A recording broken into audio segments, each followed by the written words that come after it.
तो आज के वीडियो में हम लोग इंग्लिश को पढ़ते कैसे हैं समझ के वो एक एग्जांपल से सीखेंगे और इसमें आपको बहुत सारी नई लर्निंग्स भी मिलेगी। जैसे कि शुरू करते हैं सबसे फर्स्ट सेंटेंस से।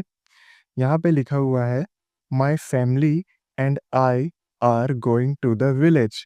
क्या लिखा है? My family and I are going to the village. यहाँ पे अगर आप नोटिस करे होगे इंग्लिश में आई के साथ एम लगता है लेकिन यहाँ पे लगा हुआ है आई आर। इसका रीज़न ये है, पहले इसका हिंदी सेंटेंस देख लेते हैं एक बार। माय फैमिली एंड आई, इतने का मतलब होता है मैं और मेरा परिवार। ठीक, यहाँ पे लिखा हुआ है मैं और मेरा परिवार। ठीक, क्या कर रहे हैं? Are going to the village, गाँव जा रहे हैं। यहाँ पे लिखा हुआ है ना, are going to the village, यानी गाँव जा रहे हैं। अब यहाँ पे एक क्वेश्चन आता है कि आर क्यों आया है? अगर आपको याद होगा तो पिछले वीडियोस में हम लोगों ने सीखा था कि एक से ज़्यादा इंसान रहते हैं, दो या दो से ज़्यादा इंसान रहते हैं हमारे साथ, तो वी लगता है। ठीक, और वी के साथ आता है आर। तो यहाँ पे भी आई तो आया है, आई यानी मैं तो हूँ, लेकिन मेरे साथ मेरी फैमिली भी है, तो हो गए एक से ज़्यादा लोग।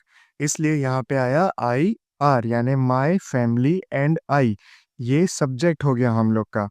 माय फैमिली एंड आई, ये मिला के वी बन रहे हैं।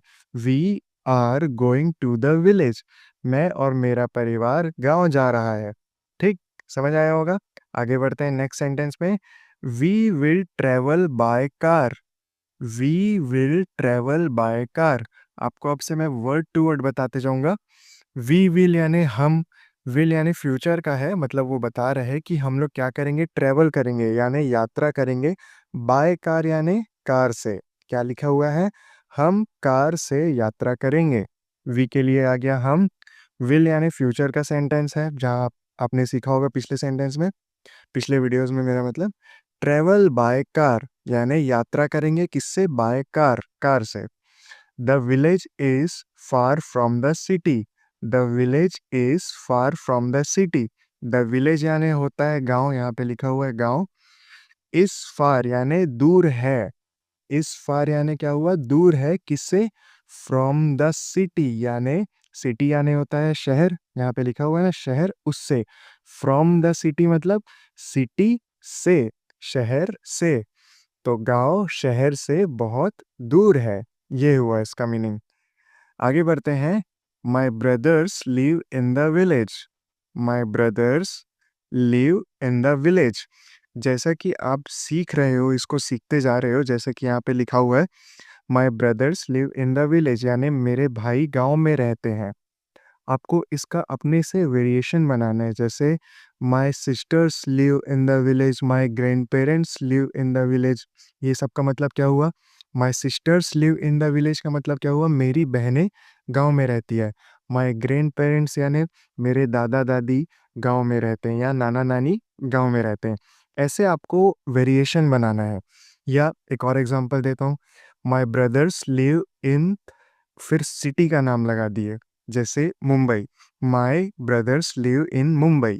ऐसे ऐसे आपको वेरिएशन बनाना है, तो आपको डेली डेली इंग्लिश बोलने में भी हेल्प मिलेगा। इसको आप समझ तो रहे हैं कि इंग्लिश पढ़ते कैसे हैं, लेकिन अगर आप मन में वेरिएशन बनाना सीख जाते हो, जो कि इंग्लिश बोलने के लिए बहुत बड़ा की है, चाबी है उसके लिए, तो ये आपके लिए बहुत हेल्पफुल रहेगा। अगला सेंटेंस है the village has many green trees. क्या? The village has many green trees. इसका मतलब क्या होता है? द विलेज का मतलब तो आपको पता है, गांव। हैज़ यानी है, हैज़ यानी क्या होता है, अभी भी है। वहाँ पे कुछ बता रहे हैं, गांव में अभी भी है। क्या है? Many green trees. मैनी यानी बहुत सारा, ग्रीन यानी हरा, ट्रीज यानी पेड़। गांव में बहुत हरे पेड़ हैं। ठीक, वैसे ही अगला सेंटेंस है we will eat fresh food there. We का मतलब होता है हम, यहाँ पे लिखा हुआ है। विल यानी फ्यूचर की बात कर रहे हैं कि हम लोग कुछ करने वाले हैं। क्या करने वाले हैं देखते हैं। Eat fresh food. Eat fresh food, eat यानी होता है खाना, फ्रेश यानी होता है ताजा, और फूड यानी होता है खाना, आपको पता है। ठीक, तो हम ताजा खाना खाएंगे। देयर का मतलब हुआ वहाँ, यानी विलेज की बात कर रहे हैं। हम वहाँ ताज़ा खाना खाएँगे। इस पूरे सेंटेंस का मतलब ये हुआ। अगर आपको ऐसे इंग्लिश सीखना अच्छा लग रहा है तो चैनल को सब्सक्राइब कर देना। हर दिन एक नया वीडियो आता है नए लर्निंग्स के साथ। तो अगला सेंटेंस हमारे पास है we can walk in the fields. We can walk in the fields यानी वी कैन यानी हम कर सकते हैं। क्या कर सकते हैं? Walk in the fields. Walk यानी चलना या टहलना दोनों होता है। इन द फील्ड्स का मतलब होता है फील्ड्स का मतलब होता है खेत। खेत में हम खेतों में टहल सकते हैं। यहाँ पे फील्ड के साथ एस लगा हुआ है इसलिए यहाँ पे आया खेतों में। क्या? खेतों में। ठीक। वैसे ही अगला सेंटेंस है the air in the village is clean. The air in the village is clean यानी द एयर मतलब हुआ हवा। इन द विलेज यानी गांव में। इज यानी है, क्लीन यानी साफ। गांव की हवा साफ है। गांव की हवा साफ है। ये हुआ इसका मीनिंग। वैसे ही अगला सेंटेंस है we will stay there for 3 days। We will यानी हम वी का मतलब हुआ हम। स्टे का मतलब होता है रहना या रुकना। For 3 days। फॉर 3 days यानी 3 दिनों के लिए। और विल लगा हुआ है यानी फ्यूचर की बात कर रहे हैं। तो हम रहेंगे 3 दिनों के लिए। हम वहां रुकेंगे 3 दिनों के लिए। तो हम 3 दिन के लिए रुकेंगे। ठीक। वैसे ही अगला सेंटेंस है my father likes to talk with the villagers। My father likes to talk with the villagers यानी my father यानी मेरे पिताजी। likes यानी पसंद करते हैं क्या चीज़? to talk यानी बात करना। with the villager यानी गांव वालों के साथ। villager विलेज यानी गांव होता है। villager यानी गांव वाले होते हैं। ठीक। तो यहाँ पे इसका हिंदी सेंटेंस लिखा हुआ है मेरे पिताजी को गांव वालों से बात करना पसंद है। ठीक। अगला सेंटेंस है this trip will be very fun. This trip will be very fun. This trip यानी यह यात्रा। विल यानी का आपको मतलब पता ही है। बी वेरी फन यानी वेरी फन का मतलब होता है बहुत मजेदार।